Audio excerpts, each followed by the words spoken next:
Ya, kita mulai ya. Assalamualaikum warahmatullahi wabarakatuh. Kita kuliah hari ini metode penelitian ya. Metodologi penelitian ya. Iya, Pak. Halo? Ya, Pak. Ya, Oke, ya. Pak. Ya.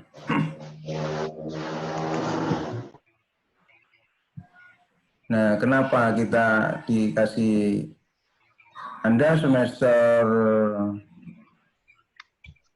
5. 6 ini ya? 5. Iya.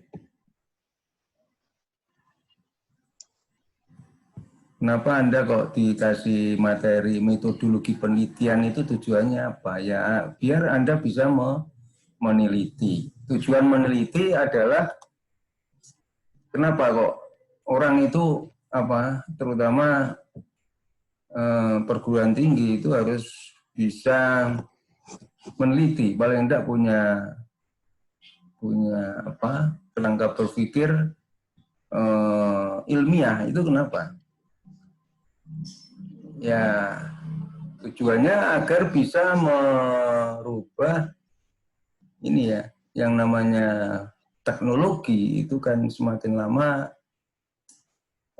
terus berkembang ya, terus berkembang, semakin baik. Nah, itu tentu tidak lepas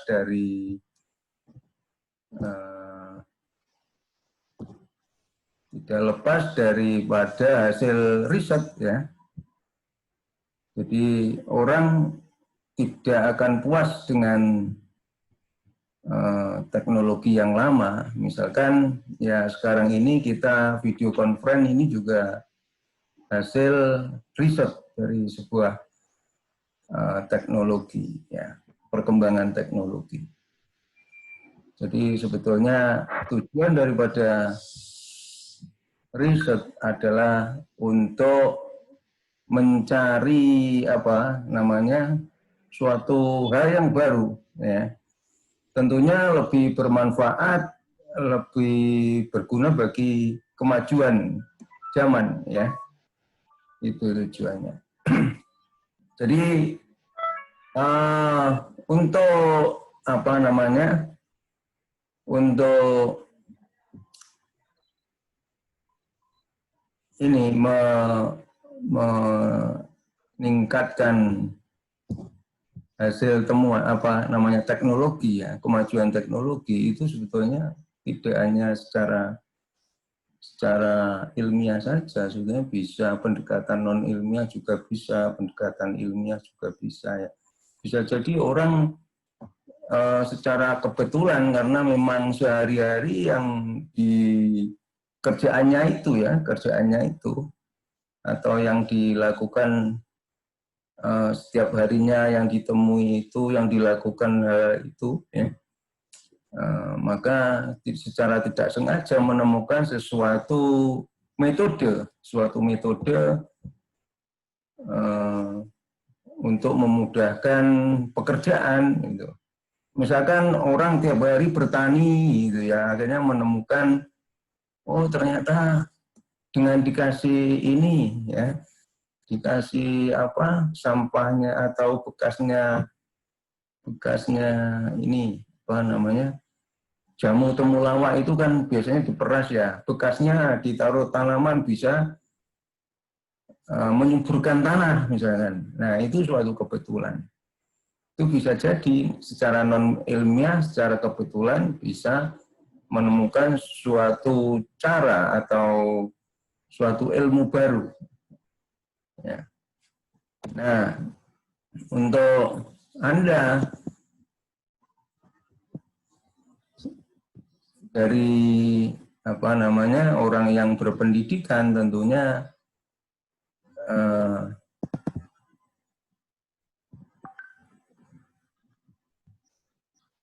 di sini diajari riset dengan pendekatan ilmiah atau cara-cara berpikir dengan pendekatan ilmiah. Nah, pendekatan ilmiah itu apa? Ya, dari penemuan masalah, terus sampai menyimpulkan suatu permasalahan itu dilakukan secara sistematis dan ada langkah-langkahnya. Itu namanya pendekatan ilmiah. Nah, pendekatan ilmiah itu apa aja? Ada masalah, ada hipotesis, kemudian jadi kita misalkan menemukan suatu masalah. Masalah bisa kita temukan dari orang lain atau kita dari hasil-hasil kita baca atau bisa dari suatu instansi atau lembaga terkait, misalkan permasalahan listrik dari PLN misalnya munculnya. Nah, dari masalah kemudian pasti ada hipotesis ya, artinya hipotesis itu jawaban sementara. Misalkan ini kok boros ya listriknya. Nah ini pasti kenapa? Pasti ada jawaban sementara, kemungkinan listriknya bocor atau apa. Baru dari situ dilakukan penggalian data. Baik data itu bisa lewat interview bagi pengguna atau bisa lewat pengukuran, diukur ya, misalkan tegangannya, arusnya atau cosby-nya semuanya diukur, atau tegangan misalkan ada arus bocornya diukur semua. Baru diverifikasi datanya, akhirnya dari data itu bisa kita simpulkan, oh ternyata penyebabnya ini. Itu namanya pendekatan ilmiah, bukan coba-coba. Lain dengan coba-coba. Kalau coba-coba namanya bukan ilmiah, misalkan dengan coba-coba, oh ini ganti kabel, terus ganti apa lagi, itu coba-coba. Tentunya kalau coba-coba itu biayanya lebih mahal, dan dilakukan orang yang background teorinya tidak mumpuni. Kalau dilakukan orang yang tidak mumpuni, biasanya coba-coba dan perlu biaya mahal. Ya kalau barangnya tidak meletus, kalau meletus itu kan bahaya, bisa membahayakan alat, bisa membahayakan manusia gitu ya. Itu pendekatan nol ilmiah. Nah, adapun itu ya, jadi tujuan daripada riset itu ya. Nah, riset itu pasti ada metodologinya. Ya, tentu itu tadi yang saya sampaikan, langkah-langkahnya seperti itu.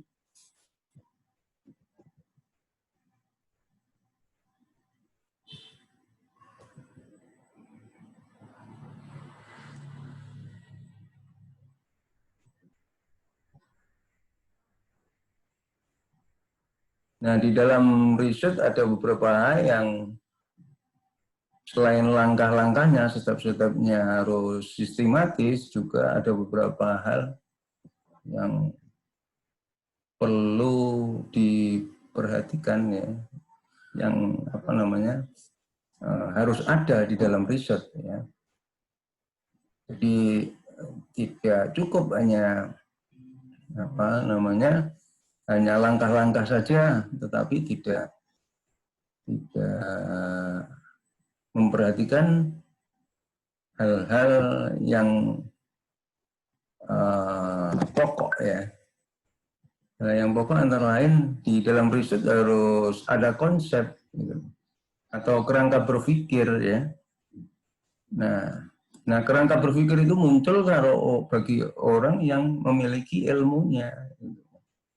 Jadi orang background-nya pertanian disuruh meriset listrik juga enggak pas, nanti hasilnya pasti juga enggak pas juga ya. Jadi harus memiliki konsep atau kerangka berpikir yang pas gitu ya. Kemudian selain kerangka berpikir juga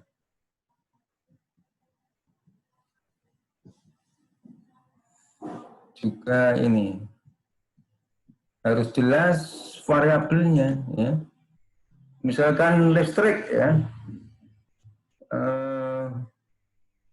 kita mau meriset listrik, tetapi variabelnya adalah misalnya variabelnya pertanian ya tidak pas ya.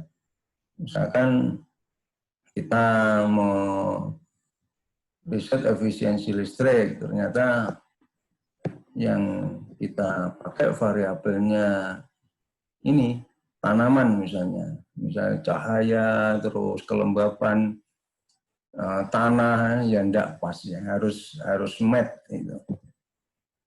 Jadi itu. Coba nanti ini detailnya bisa dibaca sendiri. Yang penting ini untuk introduction saja supaya Anda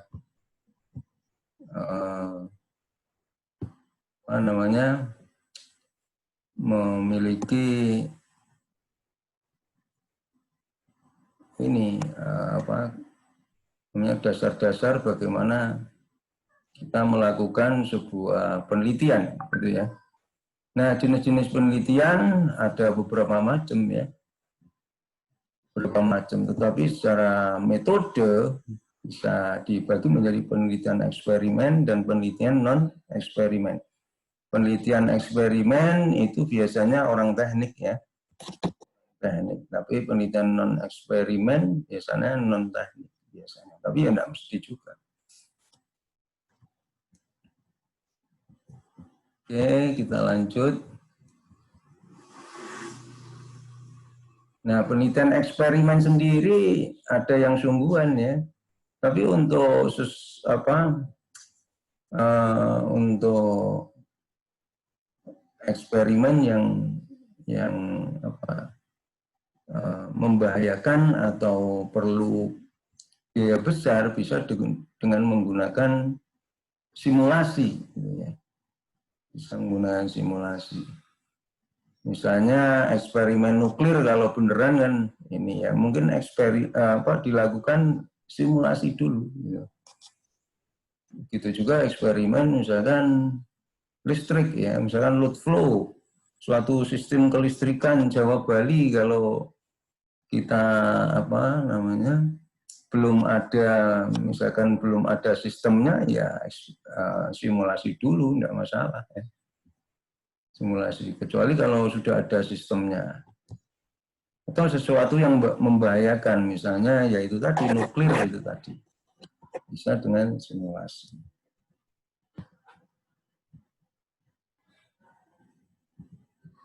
Oke, ini saya lewati yang pokok-pokok saja. Nah, ini langkah-langkah penelitian. Langkah-langkah penelitian tadi sudah saya terangkan ya. Apa tadi?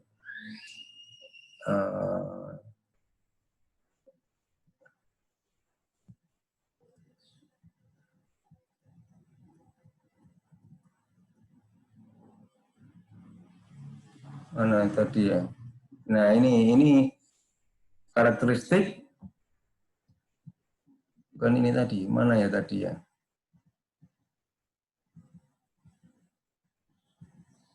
Nah, ini ya pendekatan ilmiah itu tadi. Nah, itu kita operasionalkan setelah itu tadi kan secara global ya. Kemudian kalau kita detailkan seperti ini.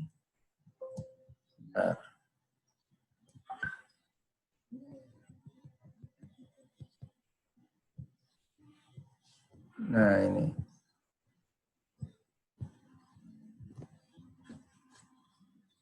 Nah, yang Anda lakukan yaitu memilih suatu topik penelitian. Hal pertama yang harus dilakukan adalah memilih satu topik penelitian. Jadi menemukan gagasannya dulu. Ya. Memilih satu topik, misalkan apa? Tentang robot atau tentang efisiensi listrik atau renewable energy gitu ya. Renewable energy pun juga masih luas ya. Kita fokuskan lagi misalkan mengenai renewable, bisa jadi dari cahaya menjadi listrik, bisa jadi dari apa namanya elektrokimikal misalkan baterai atau full cell kayak gitu. Jadi masih luas juga gitu. Cahaya menjadi listrik pun masih luas juga ya. Jadi sel surya itu masih luas juga. Kita fokuskan lagi. Jadi memilih suatu topik atau gagasan suatu penelitian, ya. Kalau bisa semakin fokus semakin bagus. Kalau tidak fokus nanti kita bingung apa yang akan diteliti. Misalnya sel surya itu pun juga macam-macam. Ada yang organik, ada yang non organik. Organik itu aja juga macam-macam, ya. Ada yang apa namanya DSSC, dai berbasis dai, ya, berbasis pewarna. Ada juga apa ya, yang murni organik, ya. Banyak sekali. Nah, gagasan itu sendiri diperoleh ya dengan hasil apa namanya membaca literatur, artikel. Bisa jadi kita pergi ke suatu industri, nanya-nanya, ya gitu, bisa seperti itu. Apa lagi ya? Banyak, pokoknya caranya banyak. Kemudian yang kedua, mengkaji literatur. Setelah kita memfokuskan gagasan, terus apa yang dilakukan, dikaji literatur. Kira-kira variabel apa aja yang mempengaruhi, ya. Nah, kita cari literatur berupa artikel-artikel atau riset-riset sebelumnya. Cari. Kemudian selanjutnya memilih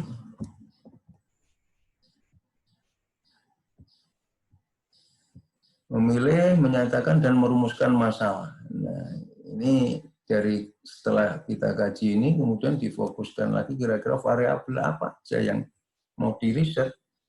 Misalkan ada variabel A, B, C, D, E, F misalkan. Yang kita riset cuma 2 aja, variabel A dan B. Boleh, enggak masalah, ya. Nah, dari situ dirumuskan hipotesis. Kira-kira jawaban awal itu apa gitu. Paling enggak kita harus punya hipotesis awal supaya ini riset kita itu tidak terlalu jauh melenceng gitu. Paling enggak punya jawaban sementara walaupun itu nanti entah benar entah salah harus ada. Baru menetapkan desain, pendekatan dan metode penelitiannya seperti apa. Nah, metode penelitian, metodenya itu harus sesuai dengan tujuan, ya. Kalau tujuannya ke Surabaya, metodenya, ya, misalnya memakai bis yang ke arah mana itu, ke Banyuwangi, ya enggak nyampe, ya, harus kira-kira sampai sana gitu ya. Arahnya harus pas itu. Dan dari metodologi itu cara-cara untuk mengumpulkan data, kemudian baru kita peroleh datanya, lalu kita olah datanya, dianalisis, baru dari situ baru ketemu jawaban-jawabannya. Dari data itu pasti akan ketemu jawabannya A, B, C, gitu.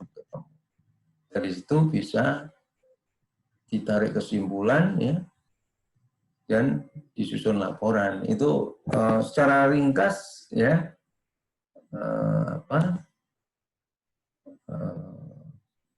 cara-cara bagaimana kita meneliti, ya. Nah, oke, sementara itu dulu. Mungkin ada yang ditanyakan.